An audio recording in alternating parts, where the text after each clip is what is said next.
Kirby Smart and the Georgia Bulldogs have one of the fastest rising prospects in the world on the commit list right now. I'm talking about J.J. Hann. He is a 3-star interior defensive lineman out of Santa Margarita Catholic High School in California. But this is a young man from Germany who left his home at 14 years old to pursue a career in football. Thanks to Brandon Collier. He is the founder of PPI Recruits, the #1 international American football placement program. This guy goes, I guess, across Europe, across the world, finding football talent to bring to the States. And this young man is, betting on himself, and he won. He got a scholarship offer to Georgia, committed on July 29th. And I did a little more digging because he's one of the lowest ranked guys on Georgia's commit list right now. And he's a guy that I think Georgia fans don't really know a ton about. He's brand new to football. This is just his 3rd year playing. That's the story, right? He's a fantastic athlete at 6'5", 290. So the potential is easy to see. It's not easy to win over Kirby Smart and Trey Scott, but this young man didn't. But I reached out to Mr. Brandon Collier, who I've got to know well over the years, and that's why I said, what makes this guy special? What do Georgia fans need to know about him? Why is he just a 3-star guy? Tell me about him, right?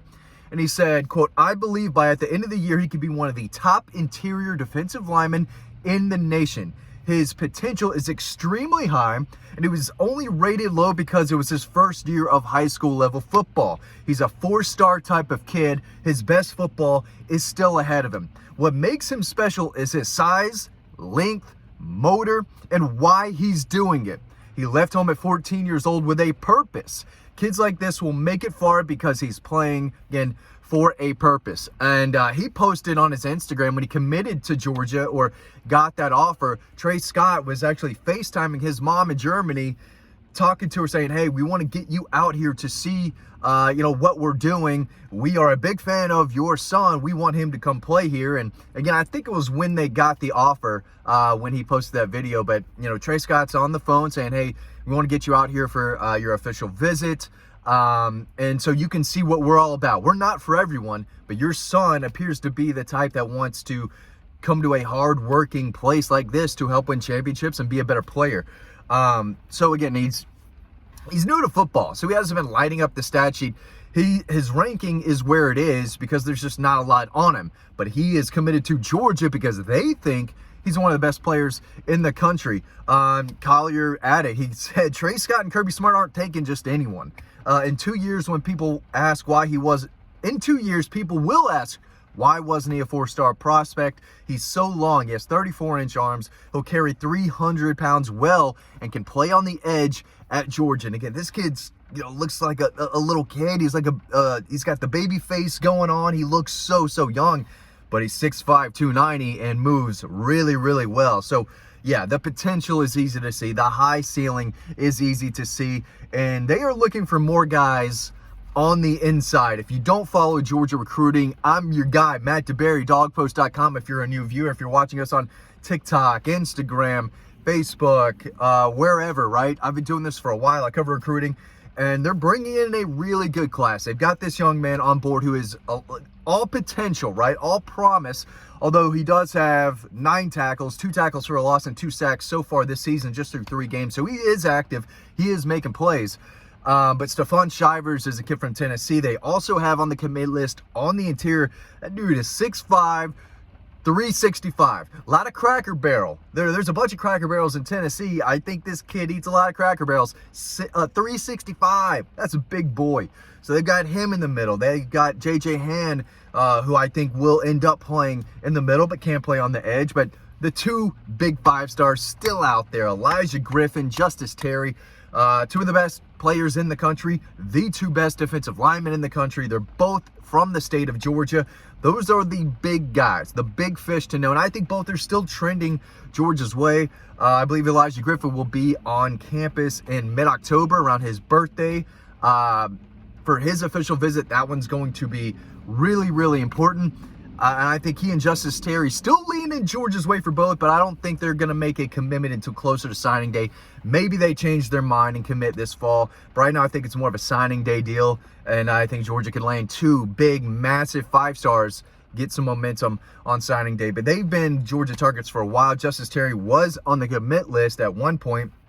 I think he'll jump back on. And Elijah Griffin, I think, is down to Georgia, Miami, and USC. I think Georgia, as I've reported for feels like years now, they offered him as a freshman.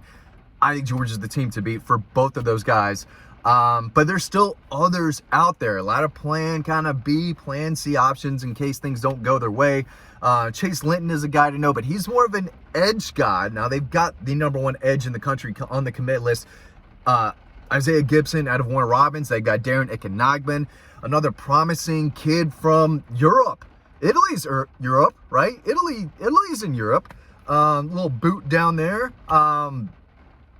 That kid's from Italy. That's why I say that. Long, athletic, a lot of potential. Another promising kid who's new to football, but the Georgia staff was like, can't teach that size, can't teach that length, that potential. This kid could be a really, really good player 2 to 3 years, definitely in our system. Let's get him on board. So that's another edge guy. Chase Linton's on the edge, but he's a North Atlanta kid to know about, 6'4", 215, was committed to Rutgers, opened things up. I could definitely see him committing to Georgia if he's got that green light too. But on the inside, Braxton Kyle, out of North Gwinnett, 6'4", 330, a kid that I've written about for a while now over on Prep Red Zone. I like him. I didn't think he was Georgia good. Still not sure that he is. I think Georgia could do a little bit better. I'm not trying to hate on the kid. I'm just trying to be real with you. The best of the best is who Georgia's going after. And they offered him now. Same with Joseph Mbatu out of Grayson. You know, a guy who's playing better, another promising kid who is still kind of raw, but naturally athletic. He's also got a Georgia offer. I don't know if either one of those two guys, along with Jeremiah McLeod, who's committed to Florida. Let me go back for a second. Braxton Kyle is more of an interior guy at North Gwinnett. He's committed to Rutgers, has a Georgia offer, but I don't know if he's able to commit right now, if that makes sense. But he's out there. He's a target. And the same with Joseph Mbatu, but he's 6'4", 280, so he's significantly slimmer. I mean, he's 280, but he's lighter, but he's still an interior guy too. He's committed to Florida, and he's out of Grayson High School again, but a young, promising kid. At least I think he's committed to Florida. He may have backed off. I need to double check that now that I talk about it out loud. But Jeremiah McLeod is at Lee County. He's also committed to Florida. He's 6'3", 280, so a tad little on the shorter side, but these are guys that, Georgia has on their radar. If things don't work out for whatever reason for one of the top dogs, there are some other in-state guys that I think the Georgia staff has their eye on. And again, they normally don't miss on defensive linemen, especially guys that they really want in the state. But again, J.J. Hand is one of the fastest rising kids in the world. And I say that because I think his ranking is going to continue to increase.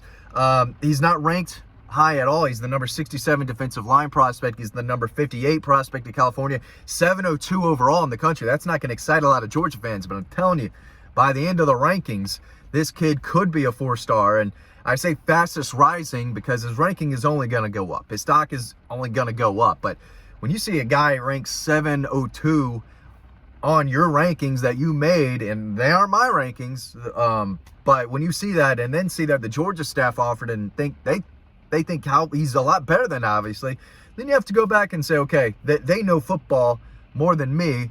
I should probably have this kid ranked higher if the Georgia staff thinks that highly of it. It happens, right? The Alabama bump, the Georgia bump, and the college staffs, coaches who have won big and know what they're doing, when they think they find a kid that's, under the radar, diamond in the rough, the people who make the rankings on these outlets need to tell themselves, hey, there's something wrong with our evaluation. He should probably be ranked higher. If Nick Saban, Kirby Smart, Urban Meyer, whoever thinks that this kid is really good and we've got him ranked so low, yeah, you better switch it up. The coaches know more than the players or the guys making these rankings. So we'll see there, but I think he's one of the fastest rising players in the world because he's from Germany. So you can say the world. And is a guy that a lot of Georgia fans, I think, need to know a little bit more about, but he's having a really, really strong start to his senior year. Oh, I didn't even talk about his head coach. I'll give you those quotes right now. You can read more about this over on Dog Post, by the way. But the head coach, Santa Margarita Catholic, Anthony Rozier, said JJ's character is what makes him special. It's what has allowed him to develop into the special player he's become. He's only in his 3rd year playing, and he's got significantly better. He has a unique ability to get skinny and vertical and redirect in the backfield. So just more quotes about this kid. I meant to talk about that a little earlier. Got on a little bit of a rant, but JJ Hand, currently a low 3-star guy that I think Georgia fans need to know more about. He's better than that. And now you know. Thanks for watching, and I'll see you over on the website.